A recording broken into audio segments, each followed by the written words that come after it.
Our new Vannon begins with Haruto, who became shut-in for 5 years after being bullied at school. Then suddenly, a flash of light occurs and a goddess welcomes him to heaven. She carefully chooses Haruto to be reincarnated since he died in his room. The goddess is about to reincarnate him into a magical world, so she blesses him with a set of overpowered skills. Thinking back on his boring life, Haruto wants to enjoy this new one. And thus he is reincarnated into a royal family as the first prince named Rihard. His father is King Jilk, and his mother is a hero named Gald, who defeated the Demon King. However, when the court mage performs a magic aptitude test, they see that Haruto is only at level 2 with just barrier magic and no elemental magic. This would be considered a disgrace to the king and the hero if the public found out that their newborn is weak. So his own father and mother order their servant to silently dispose of Haruto, considering him trash. The goddess observes the situation and becomes worried. She tells her friend that she granted Haruto a level of 1002, but this world's level measuring device won't go above 2 digits. Moreover, she forgot to give him an elemental power. As a result, Haruto is thrown away into the woods. This goddess is a bit of a knucklehead. Anyway, in the woods, Haruto recalls the barrier magic that the mage mentioned, so he imagines it and the barrier appears. He can also freely change its format at will, so he uses the barrier on himself to fly up into the sky. Haruto is pleased with his powers because they don't even burn a little bit of his mana. Then Haruto lifts the whole area out from the ground and the wolf realizes she's totally screwed. She surrenders to him, but Haruto thinks his ears are ringing. Haruto still proceeds, and then the lady wolf speaks, surrendering a second time. Haruto realizes it was her speaking. Haruto introduces himself and explains to her that his father, the king, threw him away for having weak mana. But the wolf lady named Flaw can see that Haruto has an enormous amount of mana that easily surpasses human limits. Seeing this, Flaw mistakes Haruto for being a demon king, and Haruto goes along with her imagination, saying that he was a demon king in his previous life. Flaw waits for her punishment of death for trying to kill Haruto, but Haruto shows generosity and spares her life. Haruto uses his barrier to create a telepathic link between them to transfer their thoughts. Then, a man arrives claiming to be Haruto's relative.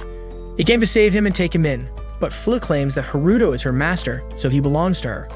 His name is Gold and he offers some milk for Haruto, but Fla refuses. Gold tells her that he lost his first child during childbirth and Haruto was abandoned because he was weak. He wanted to save him because it doesn't matter to him if he's weak. He believes every child should have a chance to live. Hearing his backstory, Fla bursts into tears out of sympathy. Seeing her reaction, Gold offers to take her in as well. They come to a deal, and Fla agrees to his offer. Gold then breaks Haruto's basket to fool everyone into thinking Haruto died. With that, Haruto is adopted by Gold and his wife Natalia. 9 years go by, and in that time, Haruto gets a little sister named Charlotte. However, it's clear she doesn't like him. Instead, she loves Fla and wants to play with her.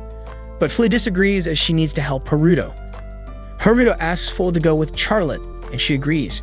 Natalia tells Haruto that Charlotte is perhaps shy around him because he's a boy but is carefree when she's with Fla. Natalia wants Haruto to be social since he's the heir of their family and suggests he do something special for Charlotte to bond with her. However, Haruto is planning to leave home once he comes of age.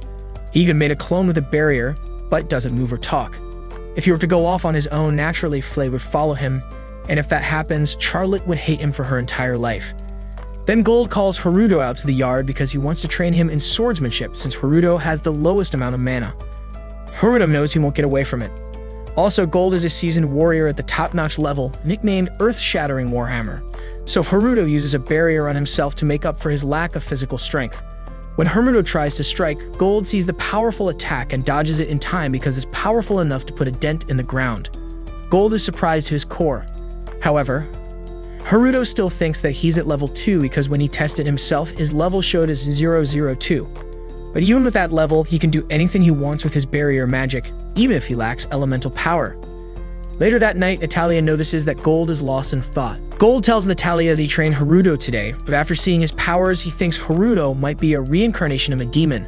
There are records that one of the royal family members got involved with a demon, so it could be possible that Haruto has demon traits in him. Since the demon wolf, Fla, considers him her master, it could be possible. However, both Gold and Natalia don't care and want Haruto to live a normal and happy life. While everything seemed to be going fine, one day Haruto heard a commotion outside. He saw through his surveillance barrier that his father's army had been seriously wounded by attackers. Haruto rushed to his father and Gold told him it was the work of thieves who had attacked them out of the blue.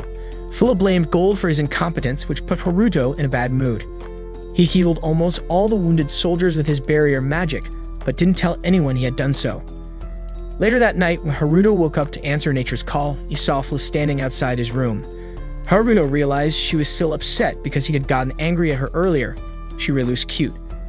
Haruto apologized for losing his temper, and then he and Flay went outside. He used his surveillance barrier to locate the thieves who had attacked Gold and his army. Fortunately, one of his cameras spotted them, so Haruto quickly used his barrier to fly himself and fully to their location. Incidentally, Charlotte saw them flying away. At the thieves' hideout, some soldiers were involved with them. Unfortunately for them, Haruto arrived, taking down their guards. He quickly froze the thieves with his barrier magic, and when one of them tried to speak nonsense, Haruto made an example out of him. After tying them up, the captain of their group told Haruto that they were soldiers of the neighboring empire infiltrating to cause chaos. They even had a mole working for them, helping them pass the borders of the empire. That was all they knew. Haruto realized that someone more influential than Gold must be behind this plan. The attackers begged for their lives, but Haruto ordered Phil to burn down the entire fort, as he couldn't spare those who had attacked his father. Phil burned it all down. Now the matter at hand was to find out why the Imperial soldiers were involved in attacking his father. For the time being, Haruto sent an anonymous letter to inform Gold about this. He mentioned the mole at the border and how he had taken down the thieves and their fort. Somehow, Gold also suspected the involvement of the Imperial family. Meanwhile, Charlotte wanted to know who had helped them. Gold suspected Phil, given she was a demon and a powerful one at that, but Charlotte remembered seeing Haruto and Flea flying. She asked Phil, thinking there were two Harutos. When she saw Haruto flying, she ran to his room but found him sleeping like a log. However, she couldn't sense Haruto's overwhelming mana while he was asleep. Flay was impressed that Charlotte could sense Haruto's mana, and as few people could do that. Charlotte wanted to know more about Haruto's powers, but Flay kept silent. Charlotte later told Haruto about this, and he started setting up more surveillance barriers to keep an eye on her movements as he wanted to hide his powers from her. For several days, Charlotte kept following Haruto whenever he tried to sneak out, spying on him. Finally, on the 7th day, the situation reversed and Haruto was the one keeping an eye on her. Natalia and Charlotte were about to go on a trip. Haruto suddenly received an alert from the barrier he had placed around Charlotte, indicating they were in danger. Their carriage was attacked by Imperial soldiers. Natalia fled to save Charlotte, blocking their magic attacks, but one spell hit her leg. Haruto communicated with Charlotte through a barrier spell, guiding her to safety. Natalia noticed someone was guiding Charlotte but didn't question it. However, their escape led them to a high cliff. Even so, Natalia jumped off and landed roughly. Charlotte pointed out a cave where they could hide. Natalia took her inside and saw it was filled with luminous plants. She told Charlotte she would go out to find the hero who had helped them reach the cave and asked Charlotte to stay hidden. Just as Natalia left, the cave was covered by an illusion spell and the attackers found her. Natalia considered ending her life rather than being captured, but her dagger was shattered into pieces and an electric shock knocked her out. Haruto arrived just in time, furious that these men had harmed his mother. With a single command, he sent them flying away. He brought Natalia into the cave, asking Charlotte to look after her. She stopped him and asked if he was the hero who saved people and punished sinners. Haruto hesitated, as it was such a childish question, but eventually, he went along with it and accepted the role of a hero, asking her to keep it a secret. After cleaning up the mess, Haruto returned home and Gold got the news of their situation. He wanted to thank the mysterious hero who had saved them. Gold then asked Haruto about the incident, but Haruto remained calm, not worried about the Imperial soldiers, which Gold believed. Natalia and Charlotte then returned home and Gold was relieved to see them safe. For the first time, Charlotte showed affection for her older brother, shocking both of her parents. She kept it a secret that Haruto was the one who had helped them. As episode 3 starts, Charlotte now goes to Haruto every day to play with him, and Haruto doesn't dislike it, especially seeing her cuteness. However, Charlotte is drawn to his surveillance screen and thinks it's ancient magic. Haruto explains that it's hard to learn wasp magic without proper information. Charlotte then takes Haruto to the castle's library, and he realizes for the first time that their castle has a library. Charlotte picks up a few books on ancient magic like a real librarian because their mother, Natalia, and Phil always read these books to her. Since she can't read herself, she sits on Haruto's lap to read the book, but Haruto tells her to sit beside him on a chair. However, Charlotte is used to sitting on Flea's or her mother's lap while reading. Haruto begins reading the book and discovers that gods can travel between worlds, similar to the anime he used to watch in Japan. Hearing this, Charlotte becomes excited and wants to know more about anime. Haruto tries to explain that it would be difficult for her to understand, but she insists. So Haruto simply explains that anime is like moving pictures. Seeing Haruto's enthusiasm, Charlotte wants to see anime as well.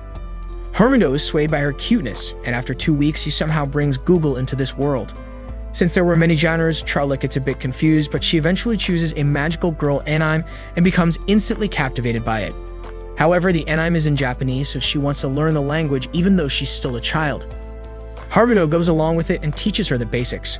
She turns out to be a genius, mastering the language in just 2 hours, and soon she starts searching for word meanings on Google herself. 2 weeks pass in an instant, and Charlotte's love for anime grows fully, especially for zombie and Power Rangers type anime. Haruto doesn't want to let her watch anime all day long, but she looks so cute while enjoying her shows. However, it could affect her health, so as a big brother, Haruto decides to be a bit strict. Since she's becoming an otaku, Charlotte wants to start another season of anime, but Haruto stops her, setting a ground rule of watching anime for only 3 hours a day, as it's not healthy for a kid to watch that much TV. This comes as a real shock to her. At dinner, Charlotte is dozing off, so Gold asks Haruto what she's been up to as she spends all her time with him. Charlotte quickly gets up to tell them that she's studying ancient magic with Haruto. After dinner, Charlotte continues to follow Haruto with her puppy dog eyes for more anime, but Haruto is firm about the 3-hour rule. She can tags along in the bath because she has nothing else to do besides watch anime. Typical otaku behavior. Charlotte notices Haruto's royal birthmark, but she has no idea it's a royal mark and instead thinks it's a hero's mark. Finally, when it's night, Charlotte is still sticking to him while their mother, Natalia, enjoys herself and supports Charlotte from afar. Then the day comes when Gold leaves to wipe out the remaining thieves, and Charlotte starts worrying about him. She wants Haruto to do something since he's the hero of justice. Haruto, once again swayed by her puppy dog eyes, gives in. She wants Haruto to transform like a hero, so he fulfills her wish by choosing the look of La Luche Vi Britannia. Charlotte wants to tag along as well, but Haruto refuses because it's dangerous, seeing her sad. Haruto gives her a live surveillance feed, which brightens her up. Haruto then finds those thieves and traps them with his barrier. It's way too easy. He confronts them to give Charlotte a live anime experience. After defeating them, Gold arrives and isn't hostile toward Haruto, asking for his name. Haruto, unable to come up with anything, names himself Still Pending. Honestly, it's the crappiest name and even Haruto knows it. Gold wants to know his motive, so Haruto has to go along with cheesy hero dialogue to make her happy. This cheesy hero, Still Pending, becomes an embarrassing reality with many heroic deeds. After a few days, Haruto successfully creates a working clone of himself, but it becomes a carbon copy. Charlotte, who is right there, becomes confused seeing 2 brothers. Then Haruto and Charlotte are called out because the crown prince and princess are visiting them. Haruto knows they are his blood siblings, but when Gold greets Princess Miran first, Prince Lise thinks Gold disrespected him for being second. Lise is a cocky brat, but Gold apologizes. Miran tells him to mind his manners, but the brat starts insulting his own older sister because he sees Miran as a tool for political relationships. Haruto can't believe what his royal mother and father have been teaching him. Prince Lise continues his tirade and looks down on Haruto because he's Gold's adopted son and a weak level 2. He gets cocky and challenges Haruto to a duel in the yard to teach him a lesson. Haruto notices that Lise is at level 9 and could max out at 40. Lise takes the first swing, but Haruto dodges it quickly. Lise then orders Haruto not to dodge because he wants to teach him manners, so Haruto complies. But no matter how much Lise attacks, Haruto's barrier protects him. Lise becomes frustrated and demands Haruto fight back. This is what Haruto wanted to hear. He gets back in the game and beats up Lise hardcore. Miran intervenes, telling Lise to stop because he's making a fool of himself. His ego hurt, Lise uses a fireball to harm Haruto, but Haruto cancels his spell. Once again, Miran tells Lise to stop, but he thinks Haruto is cheating because it takes an intermediate mage to cast Magic Absorb. Hearing this, Haruto decides to return every fireball he absorbed, and Lise has no choice but to admit defeat. As a big sister, Miran apologizes to Haruto, but he doesn't mind and takes his leave. Haruto wonders if his royal mother and father are still keeping tabs on him, but then again, they did throw him away for being weak. Haruto realizes anything is possible. And with that, our episode 3 comes to an end. Subscribe to the channel and hit the bell icon to receive the latest updates on my newly uploaded videos. Shio finds himself being attacked by a group of jealous hooligans, all furious and accusing him of stealing their boss's girlfriend, Shenyao. Just as they're about to permanently alter his face, he makes a desperate leap into the water, ready to meet his end. However, instead of drowning, he stumbles upon a mysterious object, a super Q lying at the bottom of the water. Upon touching the Q, a strange energy surges through his body, and he is granted an unbelievable cheat system that makes him overpowered in real life. Ever since Xiao was a young boy, he had always been known as the cool kid, admired by his peers. But everything changed one fateful day when he shed tears in front of everyone. His vulnerability became a source of ridicule, and he was mocked by his classmates. Shen Yao, who had always been his close friend, saw him sitting alone, sulking outside the school after the incident. She approached him, offering comforting words of encouragement and helping to patch up his wounds, showing kindness when he needed it the most. Days passed, and during one of their study sessions, Shen Yao received a mysterious phone call from an unknown number. The caller urgently warned her to escape as dangerous individuals were coming to collect her. As Shen Yao tried to make sense of the cryptic message, she suddenly found herself in a different realm, a strange and ominous version of the library surrounded by men in suits, and all the other students had seemingly vanished. The mysterious caller guided her to a hidden room, where she was rescued by a man shrouded in secrecy.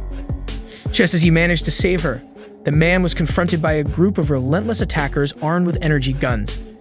Despite the odds, the man's incredible agility and strength allowed him to evade the attacks and defeat his enemies one by one. The fight escalated to a dramatic aerial battle, with the man fending off his pursuers, including a powerful opponent who levitated an entire building and hurled it at him. The mysterious savior, however, shattered the building into cubes and used them to strike back, eventually sending the final enemy into a different dimension. As the battle ended, the protective watch on Shen Yao, which had kept her safe, suddenly transported her back to the library, where she was asleep, unaware of what had transpired. When she woke up, she found Xiao beside her, and they continued their studying, with no memory of the bizarre events. Years later, Xiao finds himself once again in a dangerous situation. He's being beaten up by Sun Jun, the leader of the North City gang, and his underlings. The cause of this attack?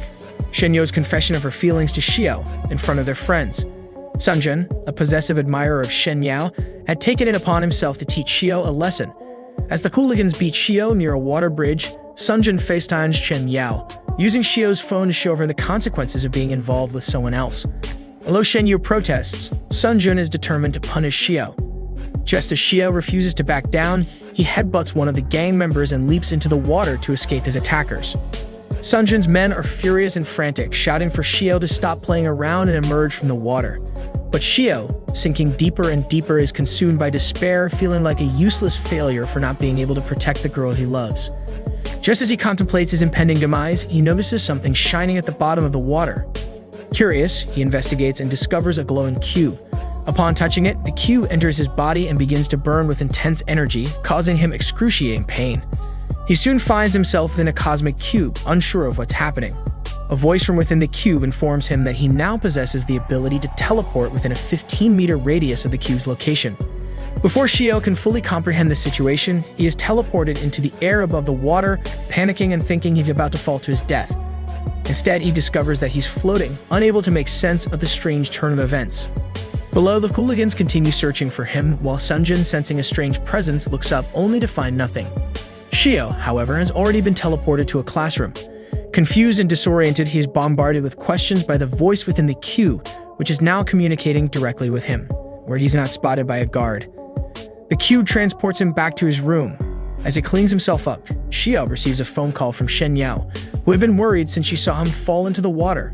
She had feared he was dead, but is relieved to hear he's safe. Shen Yao suggests they report the incident to the authorities, as Sun Jun and his gang had gone too far this time. However, Xiao tells her to relax and not worry. He insists that she should get some sleep since it's late, cutting the call without revealing the truth of what had really happened. He knows that no one would believe his story even if he tried to explain it. After the call, Xiao is left alone and the cube begins to speak to him again. It reveals that he is now the chosen user of a powerful artifact known as the Herodric Cube, the ultimate universe system. Despite its small physical form, the cube contains vast, unimaginable power. Xiao demands answers, questioning why the cube is helping him, to which the cube responds that it is here to assist him in achieving his ultimate goal, becoming the king of the world. However, Xiao has no interest in ruling the world. His only desire is to gain enough power to protect Shen Yao from the dangers that lurk around her. The cube informs Xiao that he can increase his strength and abilities by absorbing special energy gems. While regular stones can aid in leveling up, they provide only minimal increments in power. To gain true strength, Xiao must obtain special gems. The cube scans his surroundings and points out various objects, including his mother's diamond ring and his father's charismatite stone, as examples of things that hold no energy force. But when the cube detects an energy gem in the garden below, Shio prepares to dig it up. He uses his microwave radiation ability to locate the glowing gem and uncovers it from the soil. Though unimpressed by its modest appearance, Shio follows the cube's instructions and feeds the gem into the system. The gem pulsates with energy, increasing Shio's strength by 2 points and his endurance by 1 point. These improvements translate into real-life combat abilities, making Shio noticeably stronger. The next morning, Shio wakes up feeling exhausted from the previous night's activities. He rushes to school, only to be scolded by Shen Yao for hanging up on her during their phone call. As they enter class, their friends tease Shen Yao about confessing her feelings for Shio. However, the laughter is cut short when Sunjin and his gang storm the classroom, searching for the so-called Rizzler. The gang's thugs start roughing up one of the students, demanding to know Shio's whereabouts. Shio hides behind a book in the classroom, trying to stay out of sight from Sunjin and his gang. However, Sunjin seems to have spotted him, and with an unsettling smirk, he starts walking toward him. Shio, now anxious about the impending confrontation, asks the cube if the power-up he received yesterday is enough to handle the gang. The cube responds, informing him that his combat power level is 22, whereas the average combat level of the gang is only 5, which puts him at a significant advantage. As Sunjin approaches, Shen Yao stands up and tells him to leave him alone, her voice firm and determined. Sunjin, ever deluded by his own sense of superiority, responds by mocking Shio, accusing him of using Shen Yao as a shield and acting like a coward. Shen Yao, however, won't back down. She insists that Shio is a real man and demands Sunjin leave immediately. Shio, encouraged by her support, rises to his feet and tells her to leave everything to him. Sunjin, visibly irritated by Shio's boldness, grabs Shio by the shirt, attempting to intimidate him. But Shio stands his ground, refusing to show fear. He tightens his grip on Sunjin's hand, surprising the gang leader with his newfound strength. Sunjin can hardly believe how much stronger Shio has become in such a short time. Just as things start to escalate, the teacher walks into the classroom, putting an end to the confrontation. But before leaving, Sunjin leans in close and whispers to Shio that he should meet him at the basketball court at 5:00 p.m. If Shio doesn't want Shen Yao to be dragged into this mess, he better show up. Later that afternoon, Shio enters the indoor basketball court to find Sunjin and his 13 gang members waiting for him. Sunjin orders his men to close the doors, ensuring that Shio won't escape this time. Shio assesses the situation, and the Q immediately provides him with a probability check. It informs him that he has only a 20% chance of winning if they all attack him together. Despite the odds, Shio remains resolute, determined to stand his ground. Sunjin confronts Shio, demanding that he promise to stop seeing Shen Yao. He also wants Shio to kneel and apologize for his actions. In response, Shio mocks Sunjin, calling him out for not being a good role model to his underlings. He questions why Sunjin won't fight him one-on-one, accusing him of being too afraid to face him directly. Shio pushes Sunjin's buttons further by revealing that he went easy on him earlier that morning in front of the class. This sends Sunjin into a fury, but before he can lash out, one of the gang members steps forward. This new opponent, a burly, bald man, offers to fight Shio instead, claiming that Shio isn't worth Sunjin's time. The bald man is revealed to be the strongest fighter in the gang.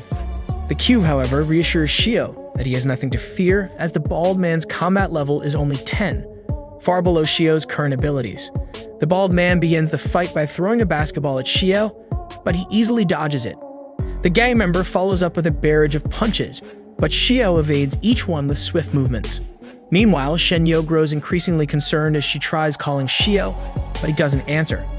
Worried, she contacts the school authorities to alert them of the situation. Back at the court, the fight between Shio and the bald man continues, but it's clear that the bald man is growing frustrated. He's unable to land a single hit on Shio, and his energy is quickly depleting. In a fit of rage, the bald man charges at Shio, but Shio effortlessly catches his foot, landing a solid punch to the man's face. With a single move, Shio throws the bald man aside like he's nothing, knocking him out cold. The gang stands in shock, unable to comprehend how their strongest fighter was so easily defeated. Panic spreads among them as they realize Shio's true strength. Undeterred, Shio calls out to the gang, daring anyone else to come forward and face him. Sunjin, however, laughs mockingly. He's no longer concerned with one-on-one fights. His plan is to have all of his men attack Shio at once.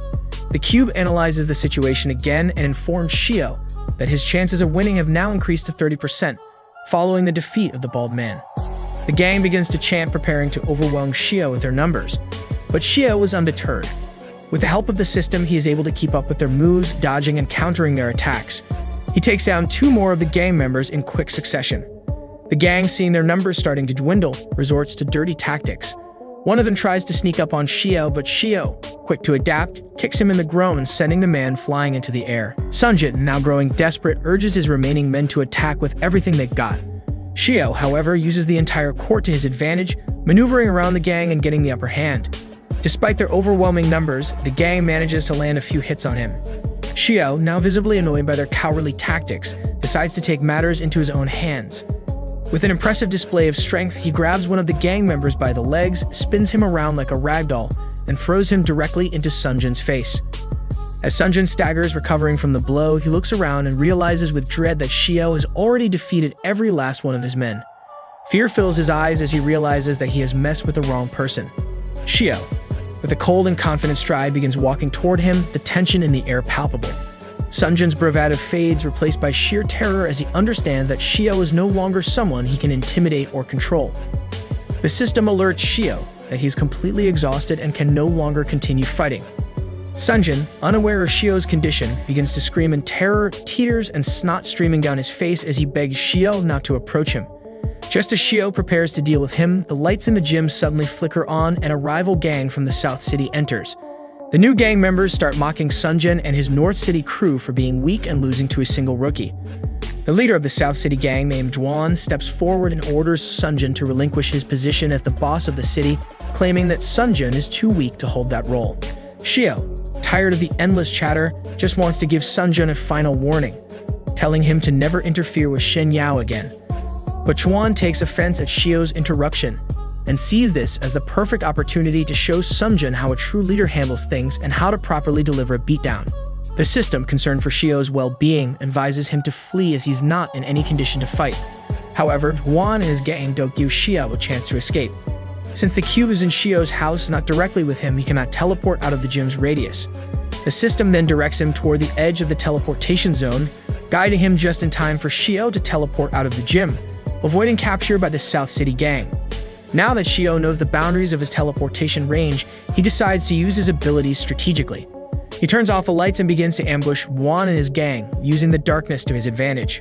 When the lights come back on, Juan's gang members are all lying defeated, much to Sunjin's shock and disbelief. He can't comprehend how Xiao could have taken down so many people so easily, and he wonders if Xiao is even human anymore. Meanwhile, outside the gym, a crowd begins to form as people bang on the doors, demanding to be let in. Shen Yao has arrived at the higher-ups, believing that Xiao may be in danger inside and possibly trapped. Before the door is opened, Xiao comes up with a plan to get out of this situation. He notices Sunjin attempting to flee and decides to give him one final opportunity to save face. Xiao calls out to him, telling him to hold up. Sunjin, completely desperate and broken, falls to his knees and starts slamming his face into the ground, begging for forgiveness in an exaggerated display. Xiao surprisingly agrees to spare him, but only if Sunjin promises to admit his faults to the school administrators and turn over a new leaf. He also makes one final demand. Sunjin must swear to never, ever bother Shen Yao again. When the doors finally open, the higher-ups and Shen Yao are shocked to find Sunjin on his knees looking utterly defeated. Xiao pretends to punch him in the face, making it seem as though Sunjin had gotten into a huge gang fight in the gym while Xiao was merely an innocent bystander who got caught up in a conflict. This clever ruse helps Xiao avoid further suspicion, and he walks away with the situation diffused. After the ordeal, Xiao reflects on what has just transpired. He understands now that he has reached the limits of his current abilities. If he truly wants to protect those he cares about, he needs to become much stronger. With this in mind, Xiao embarks on a new quest, seeking out gems to boost his power. Unfortunately, most of the gems in his city are either already owned by others or too expensive for him to afford. Determined, Xiao decides to venture into the mountains near his home in search of special stones. He purchases treasure hunting equipment to make the search easier, but soon discovers that finding these gems isn't going to be as simple as he thought. Many of the gems are located in places that are either too dangerous or inaccessible for him to reach. His frustration grows when he spots one final gem located 15 meters underground. It seems impossible to retrieve as he can't dig that deep. Just as he's about to give up, the system informs him that the area where the gem is located is hollow. This means he might be able to teleport inside provided there's a gap somewhere. Thinking quickly, Xiao walks over to a body of water nearby. He believes that if there's a gap in the hollow space, water might seep into the cave. Standing on the surface of the water, Xiao uses his microwave radiation ability to locate the opening. Once he identifies the gap, he successfully teleports into the cave where the gem awaits him. However, as he ventures deeper into the cave, he encounters an obstacle. The passageway leading to the gem is completely blocked, preventing him from teleporting any further. At this moment, Xiao feels defeated and frustrated. But just as he's about to give up, a gentle breeze blows through the cave, signaling the presence of another gap. Using the same technique, he locates the opening and teleports to the final destination where the gems are kept. Unfortunately, when he arrives, he finds that the gems are hanging from the ceiling, just out of reach. Determined not to fail, Xiao ties himself to a nearby rock to prevent himself from falling into the water below while he tries to retrieve the gems. Since he can only teleport a limited number of times, this rope method is his best option to safely collect the gems without risking his life. While collecting the gems, disaster strikes. One of the stones slips from his grasp and falls into the water below. Panicking, Xiao uses his microwave radiation to locate where it landed, but instead of finding the gem, he senses something far more dangerous. A massive snake lurking behind him. With his current power level, there's no way Xiao can win against such a creature. As the snake attacks, Xiao tries to defend himself with a shovel, but the snake is relentless, and during the struggle, Xiao backs up and falls over the edge of the cliff. The rope that had been holding him snaps, and Xiao plunges into the water below. The snake wastes no time closing in on him and preparing to strike. In a desperate mood to save himself, Xiao teleports into the queue, narrowly avoiding death. However, since he only managed to collect 11 out of the 12 stones, the system informs him that it's now possible to synthesize 3 gems to create a higher-level gem. The system explains that there are 3 levels of gems: elementary, intermediate, and advanced. Elementary gems offer only a small boost to attributes, but advanced gems can provide a massive increase in power and might even unlock special abilities. Excited by the possibility, Xiao tells the cube to synthesize the gems into advanced level ones.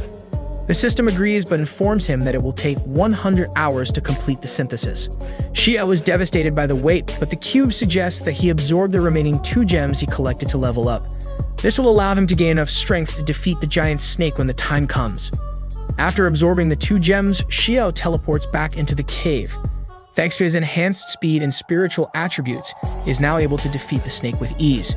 Once the creature is vanquished, Xiao retrieves the final gem, which turns out to be another elementary level stone. He decides to absorb it as well, further increasing his power.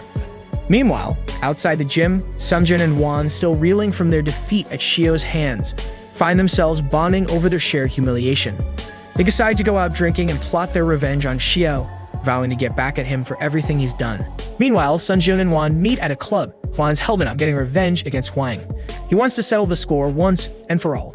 Sunjun, however, doesn't think it's worth the risk. There's no way they could take Huang down, even if they combined the strength of both their gangs. Huang might be determined, but he's not delusional. He knows the odds are impossible.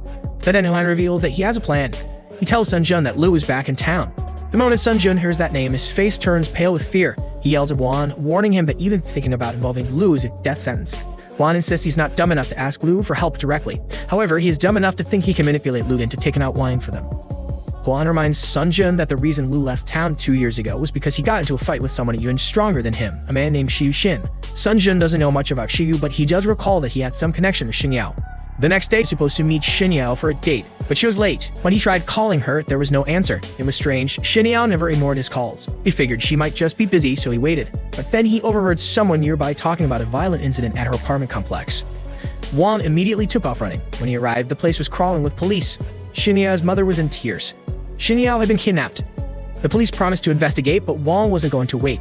That's when he noticed Sunjun lurking near the crowd. He instantly knew Sunjun was involved.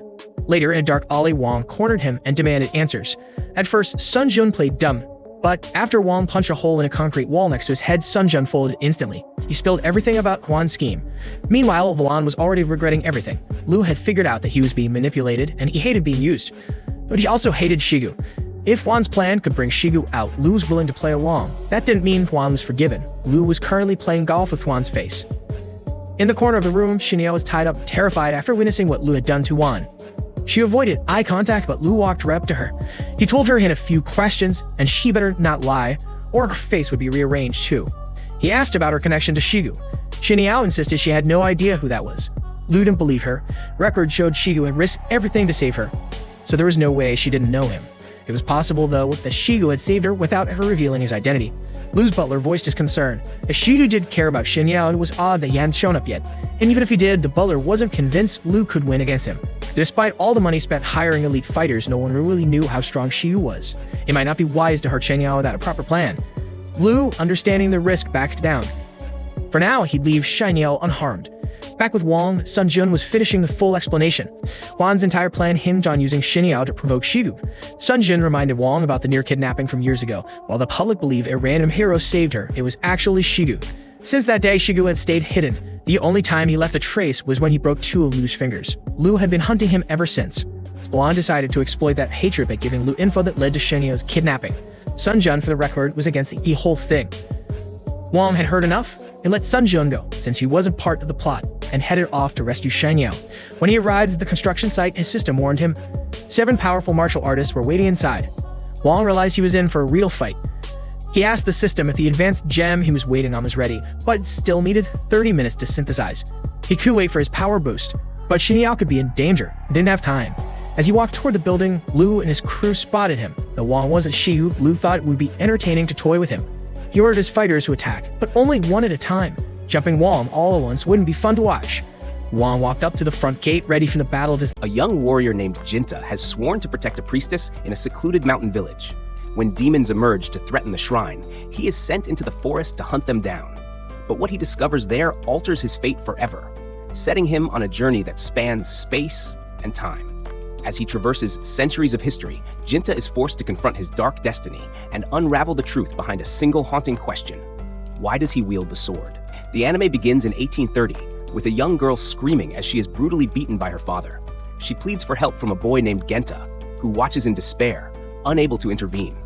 Her father locks her away in a confined space despite her pleas. Later, Genta checks on his sister, Susan, only to find that she has managed to escape. He rushes to find her and sees her standing by the path, noticing that one of her eyes has turned red. He apologizes for not being able to help, but Susan reassures him, knowing that stepping in would have put him in danger. She asks him to leave her alone, but Genta refuses, insisting that they will escape together. Touched by his determination, Susan agrees, and they flee into the cold forest. As they struggle through the harsh conditions, a stranger approaches and offers his help. At that moment, Genta faints from exhaustion. When he regains consciousness, he finds himself being carried by the stranger, with Susan by his side. They arrive at a village known for its skilled blacksmiths. Susan feels uneasy, commenting on how strange the village seems. The stranger takes them to his home, where his daughter, Shirai, greets them warmly. Seeing the familial bond between the two, Genta and Susan feel a pang of sadness, having never experienced such warmth themselves. The man informs his daughter that the 2 children have no support and that he will make them part of their family. Overjoyed, Shirai introduces herself and asks for their names. When Genta calls her Shirai-chan, she quickly corrects him, saying that since they are now family, there's no need for such formality. Genta is stunned by how quickly things have changed. That night, Genta wakes up to find the man cleaning his sword. Curious, he asks if he is a samurai, but the man clarifies that he is a guard who protects important people. Genta is fascinated by his sword. The next morning, Shirai takes Genta and Susan to a nearby pool. Along the way, Shirai is scolded by her friend Shitsu for eating too much dango and not enough vegetables. Shirai defends her love for dango, saying her mother makes the best ones. Later, as they return home, Genta asks Shirai about her mother, and Shirai explains that her mother, Yukas, granted them permission to stay in the city. She reveals that her mother belonged to the Itsum, a group known for their fire-based abilities, and that she is the only one who inherited this power. Her father serves as her guardian. However, she sadly admits that she has not seen her mother in many years. 3 years pass, and Genta begins training in sword fighting under Shirai's father, though he struggles to make progress. Shirai's father reassures him that he is improving and that his true strength will emerge in time.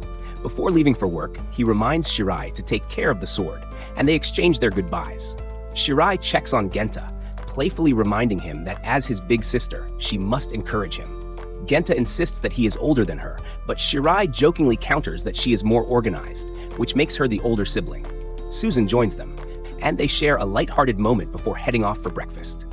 As time passes, Genta grows into a formidable warrior and protector of the village, stepping into this role after Shirai's father, Maharao, sacrifices himself to protect the city. During a meeting at the shrine, the priestess praises Genta's ability to fend off demons. When asked about the current threat, Genta reveals that a demon, disguised as a human, tried to infiltrate the village. The head guard explains that demons can live for thousands of years, but if they consume the liver of the priestess, they gain immortality. He recalls how the previous priestess, Yukas, was killed by a demon, and Maharao gave his life to defeat it. The discussion turns to the legendary sword Urai, a sacred blade passed down through generations, which demons desperately seek to claim its immense magical power. A guard named Kiyomasa expresses doubts about Genta's abilities, claiming he lacks the talent to protect the city. Genta confronts him, but the priestess intervenes, reminding them of the respect required in this sacred space. Later, when the meeting concludes, the priestess asks Genta to speak with her privately. She urges him to drop the formalities and call her by her real name, Shirai. Blushing, she confesses that she has always wanted him to interact with her informally, as he is the only one who can. Genta hesitates, maintaining that she is the priestess and must be respected. However, Shirai insists, and Genta finally calls her by her real name, which flusters her.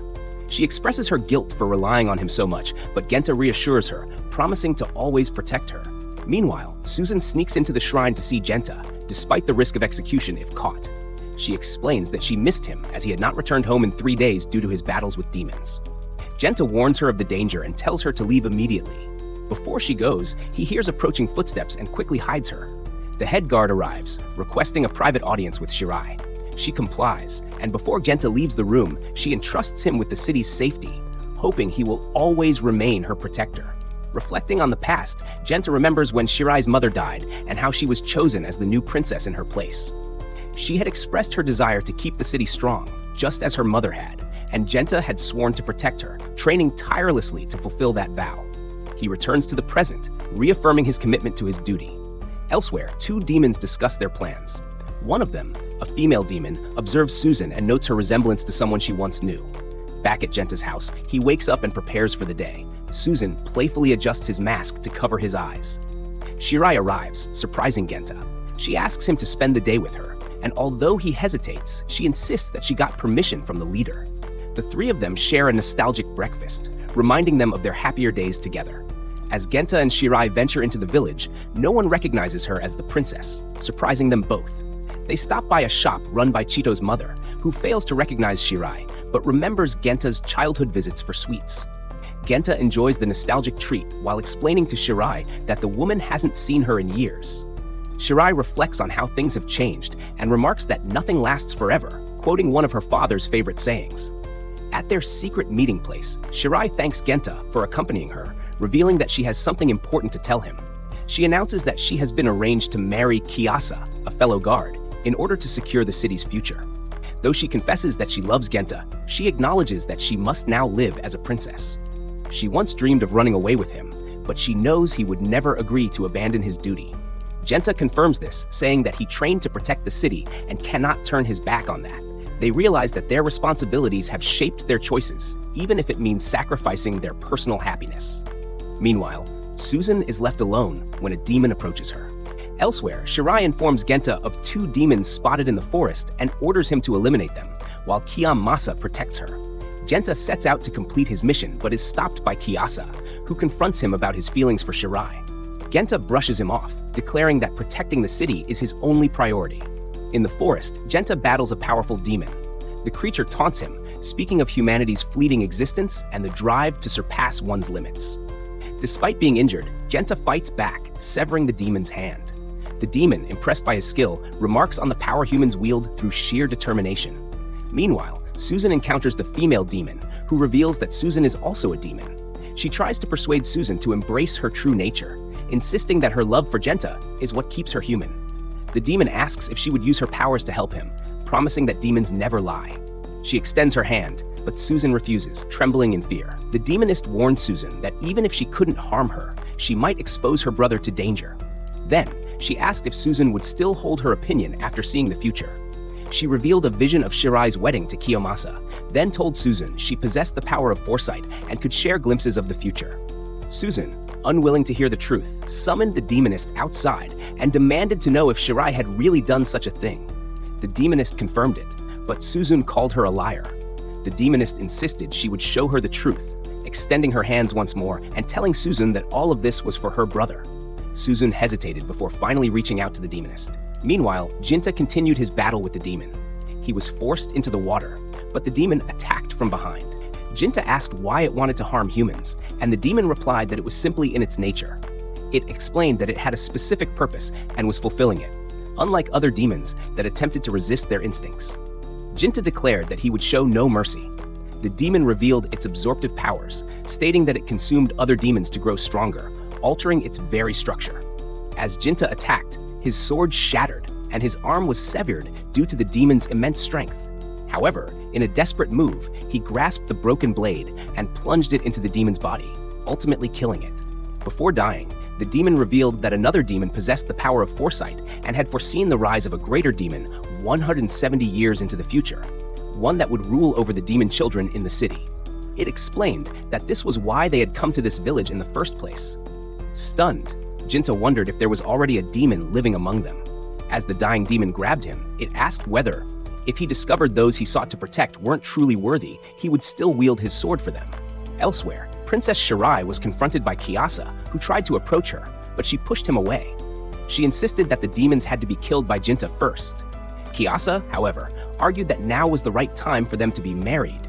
If they didn't do it now, they would have to do so in front of Jinta. He stepped away, leaving the decision to her. Overwhelmed, the princess began to cry and admitted she had been wrong. She agreed to marry him for the sake of the city. Just as she approached Kyasa, the demonist arrived with Suzun. Suzun, witnessing the scene, demanded to know why the princess was doing this.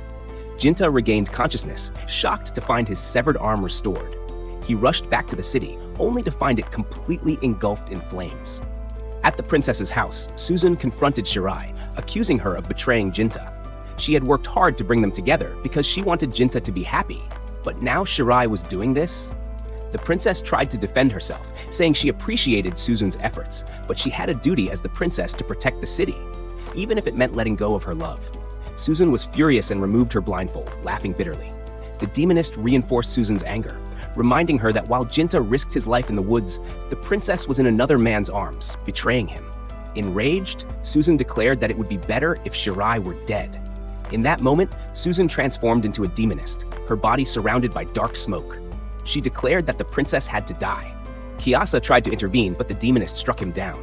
The sword moved toward Suzun, and the demonist pushed Kyasa aside, insisting they resolve their problems themselves. Suzun grabbed the sword, but just then Jinta arrived.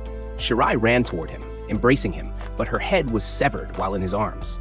Stunned, Jinta recalled their past together, only to realize that Suzun had killed Shirai. He turned to Suzun, demanding an explanation. Suzun, smiling, told him she did it for his happiness, so he wouldn't have to endure Shirai marrying another man. Jinta, overwhelmed, begged her to stop speaking. Suzun insisted that Shirai had deceived him, and that she had done something wonderful by removing her. She urged Jinta to go home, as she was tired. Jinta was filled with rage. He accused Suzun of betraying the people who raised them, killing Shirai, and setting fire to the entire city, only to act as if nothing had happened. Suzun dismissed his anger, asking if it was really a problem. Jinta, realizing that the sister he once knew was gone, attacked her. She dodged his strikes, shocked that he would try to kill her. Then, to her horror, Jinta transformed into a demon himself, gaining the power of the one he had just slain. Suzun, recognizing his newfound strength, tried to defend herself, but Jinta coldly told her to be silent. Desperate, Suzun accused him of abandoning her like everyone else. She had believed that of all people, Jinta would stand by her side. If he didn't appreciate her, she declared she would live in hell. With a sudden burst of speed, she attacked him, saying that he had to die. She drove her hands into his body, but when she tried to pull them out, she found she couldn't move. Jinta retaliated with a devastating strike that sent her flying, yet she stood once more. Jinta prepared to attack again, but another demonist intervened, taking the hit instead. The she-demon urged Suzun to escape, and Suzun fled. Jinta tried to pursue her, but he was unable to free himself from the she-demon's grip. As Suzun left, she told him she was angry and would tear everything apart. She promised to return one final time. The she-demon, laughing, declared that she had achieved her goal. Jinta pulled his hands free, accusing the demons of spilling blood to accomplish their ends. The she-demon confirmed it, stating that demons would no longer remain myths. She saw the future. Darkness would overtake the human world, and demons would reclaim their place. She died. Jinta carried Shirai's body, reflecting on all his training and how he had failed to protect her. Overcome with fury, he packed his belongings and prepared to leave the city. He approached the captain of the guards, who asked where he was going. Jinta replied that he was leaving to retrain and become strong enough to fight the great demon when it arrived. The captain questioned whether he truly meant to kill Suzune. Jinta admitted that while he had once loved Shirai, now he could only hate her murderer. He had to end things, no matter what. The darkness inside him urged him to kill Suzune. The captain observed that despite becoming a demon, Jinta still had dignity. He handed him a sword, declaring that this marked him as a Rei, bound to follow the traditions and rules of the city. He added Kaji to Jinta's name, giving him the title Jinta. Jinta hesitated, saying he wasn't worthy of the sword. The captain disagreed, stating that the last member of the Atu Kaman family was gone, and leaving the blade to gather dust would be meaningless. It belonged in Jinta's hands. He also believed that Shirai would find peace in death if the sword remained with him. The captain then apologized, acknowledging that he had known about Jinta and Shirai's love story. He had only encouraged Kiyomasa to marry Shirai for the city's benefit, but in truth, he only wanted his son's happiness. The weight of that tragedy burdened him. As Jinta departed, Sho's mother approached him, tears streaming down her face. She asked if he was truly leaving, promising that she would always remember him.